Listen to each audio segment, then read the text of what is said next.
Halo, Assalamualaikum. Kembali lagi, hari ini kita akan membahas mengenai prediksi soal SKB khusus lulusan hukum, materi terkait hukum perdata bagian pertama. 1. Ketentuan yang mengatur hak-hak dan kepentingan antara individu-individu dalam masyarakat merupakan pengertian dari A. Hukum perdata, B. Hukum perikatan, C. Subjek hukum, D. Objek hukum. Jawabannya adalah A. Hukum perdata. 2. Hukum perdata yang berlaku di Indonesia adalah Hukum Perdata Barat Belanda yang pada awalnya berinduk pada Kitab Undang-Undang Hukum Perdata yang aslinya berbahasa Belanda atau dikenal dengan A. Code Napoleon, B. Corpus Juris Civilis, C. Code Sivil, D. Burgerlijk Wetboek. Jawabannya adalah D. Burgerlijk Wetboek. 3. Perikatan dalam bahasa Belanda disebut dengan A. Corpus Juris Civilis, B. Code Sivil, C. Code de Commerce, D. Verbintenis. Jawabannya adalah D. Verbintenis. 4. Di bawah ini adalah asas-asas hukum perikatan kecuali A. Asas kebersamaan, B. Asas persamaan hukum, C. Asas keseimbangan, D. Asas kepastian hukum. Jawabannya adalah A. Asas kebersamaan. 5. Lahirnya perjanjian dalam KUH Perdata yaitu apabila sudah tercapai kesepakatan, hal ini disebut sebagai asas A. Kebebasan berkontrak, B. Kepribadian, C. Aksio Paulina, D. Konsensualitas. Jawabannya adalah D. Konsensualitas. 6. Kebiasaan yang biasanya menjadi acuan bagi perusahaan adalah memenuhi kriteria sebagai berikut, kecuali A. Perbuatan yang bersifat perdata, B. Mengenai hak serta kewajiban yang seharusnya dipenuhi, C. Tidak bertentangan dengan undang-undang atau kepatuhan yang ada, D. Hak-hak yang harus dipenuhi dan tidak bertentangan. Jawabannya adalah B. Mengenai hak serta kewajiban yang seharusnya dipenuhi. 7. Semua aturan yang menyangkut kesusilaan dan ditujukan terhadap tingkah laku manusia dalam masyarakat serta sebagai pedoman bagi penguasa negara dalam melaksanakan tugasnya merupakan pengertian hukum menurut A. Utrecht, B. Simorangkir, C. Meyers, D. Ahmad Ali.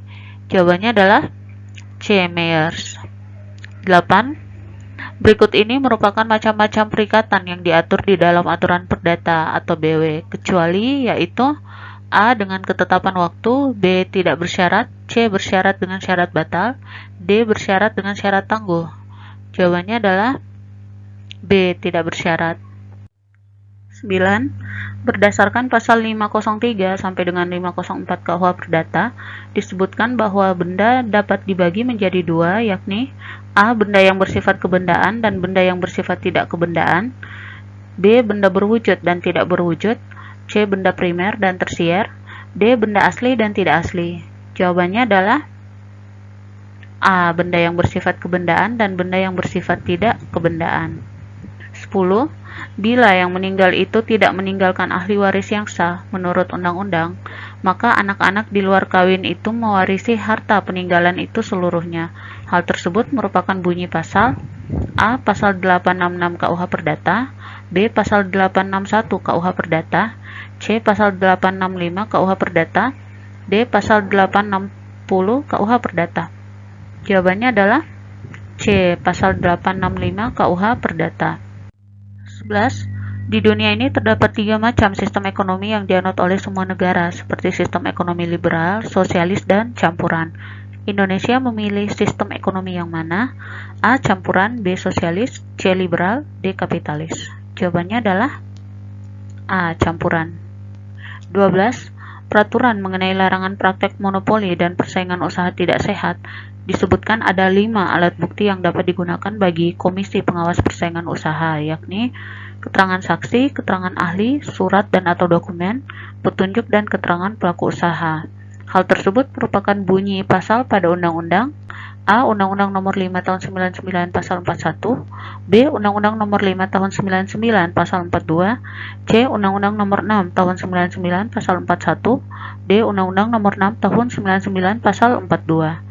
Jawabannya adalah B. Undang-Undang Nomor 5 Tahun 99 Pasal 42 tentang larangan praktek monopoli dan persaingan usaha tidak sehat.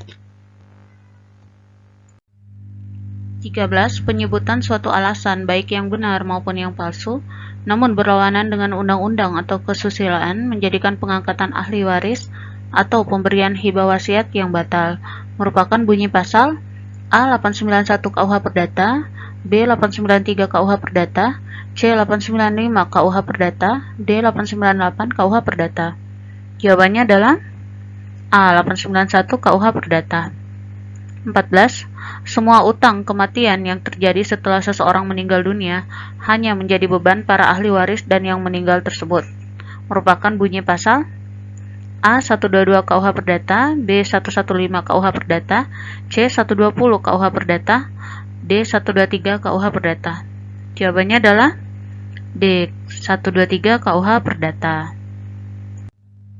15. Ikatan lahir batin antara seorang pria dan seorang wanita sebagai suami istri dengan tujuan membentuk keluarga rumah tangga yang bahagia dan kekal berdasarkan ketuhanan yang Maha Esa merupakan bunyi ketentuan A. Pasal 2 Undang-Undang Nomor 1 Tahun 1974 tentang perkawinan, B. Pasal 3 Undang-Undang Nomor 1 Tahun 1974 tentang perkawinan, C. Pasal 1 Undang-Undang Nomor 1 Tahun 1974 tentang perkawinan, D. Pasal 5 Undang-Undang Nomor 1 Tahun 1974 tentang perkawinan. Jawabannya adalah C. Pasal 1 Undang-Undang Nomor 1 Tahun 1974 tentang perkawinan. 16. Hal-hal yang dapat dijadikan alasan melakukan perceraian sebagaimana yang diatur di dalam pasal 39 ayat 2 Undang-Undang Nomor 1 Tahun 1974 tentang perkawinan, yaitu A. Salah satu pihak berbuat zina atau menjadi pemabuk, pemadat, atau penjudi, B. Salah satu pihak meninggalkan yang lain selama 1 tahun berturut-turut tanpa izin pihak yang lain dan tanpa alasan yang sah, C. Salah satu pihak mendapat hukuman penjara 2 tahun atau hukuman yang lebih berat setelah perkawinan berlangsung, D. Salah satu pihak menikah lagi tanpa persetujuan pasangan. Jawabannya adalah A. Salah satu pihak berbuat zina atau menjadi pemabok, pemadat, dan penjudi. 17. Penetapan khusus di mana si pewaris kepada seseorang atau lebih memberikan beberapa barang-barangnya dari suatu jenis tertentu, misalnya segala barang-barangnya yang bergerak atau tidak bergerak, atau memberikan hak pakai hasil atas seluruh atau sebagian harta peninggalannya yang sifatnya dapat ditarik kembali atau dibatalkan pada saat pewaris masih hidup, tetapi pelaksanaannya dilakukan pada saat pewaris telah meninggal dunia. Hal tersebut merupakan pengertian dari A. Waris, B. Wasiat, C. Hibah wasiat, D. Hukum waris. Jawabannya adalah C. Hibah wasiat. 18. Bila penyampaian persoalan dilakukan tanpa kehadiran para saksi dan naskahnya telah disiapkan oleh notaris, maka pewaris harus mengemukakan lagi kehendaknya seperti apa adanya di hadapan para saksi sebelum naskah itu dibacakan di hadapan pewaris. Hal tersebut merupakan bunyi pasal A. Pasal 939 ayat 1 KUH Perdata, B. Pasal 999 ayat 1 KUH Perdata, C. Pasal 933 ayat 2 KUH Perdata, D. Pasal 939 ayat 2 KUH Perdata. Jawabannya adalah D. Pasal 939 ayat 2 KUH Perdata. 19. Dengan sepucuk surat di bawah tangan yang seluruhnya ditulis, diberi tanggal dan ditandatangani oleh pewaris, dapat ditetapkan sebagai wasiat, tanpa formalitas-formalitas lebih lanjut, tetapi semata-mata hanya untuk pengangkatan para pelaksana untuk penguburan, untuk hibah-hibah wasiat tentang pakaian-pakaian, perhiasan-perhiasan badan tertentu, dan perkakas-perkakas khusus rumah. Pencabutan surat demikian boleh dilakukan di bawah tangan. Hal tersebut merupakan bunyi pasal A. Pasal 935 KUH Perdata, B. Pasal 999 KUH Perdata, C. Pasal 933 KUH Perdata, D. Pasal 939 KUH Perdata. Jawabannya adalah A. Pasal 935 KUH Perdata. 20. Didasarkan pasal berapakah yang menjelaskan tentang perlindungan anak bahwa pengangkatan anak hanya dapat dilakukan untuk kepentingan yang terbaik bagi anak dan dilakukan berdasarkan adat kebiasaan setempat dan ketentuan peraturan perundang-undangan yang berlaku. A. Pasal 38 ayat 1 Undang-Undang Nomor 23 Tahun 2001, B. Pasal 39 ayat 1 Undang-Undang Nomor 23 Tahun 2002, C. Pasal 39 ayat 1 Undang-Undang Nomor 23 Tahun 2003, D. Pasal 37 ayat 1 Undang-Undang Nomor 23 Tahun 2001. Jawabannya adalah B. Pasal 39 ayat 1 Undang-Undang Nomor 23 Tahun 2002. Oke, demikian video kali ini. Semoga bermanfaat. Terima kasih.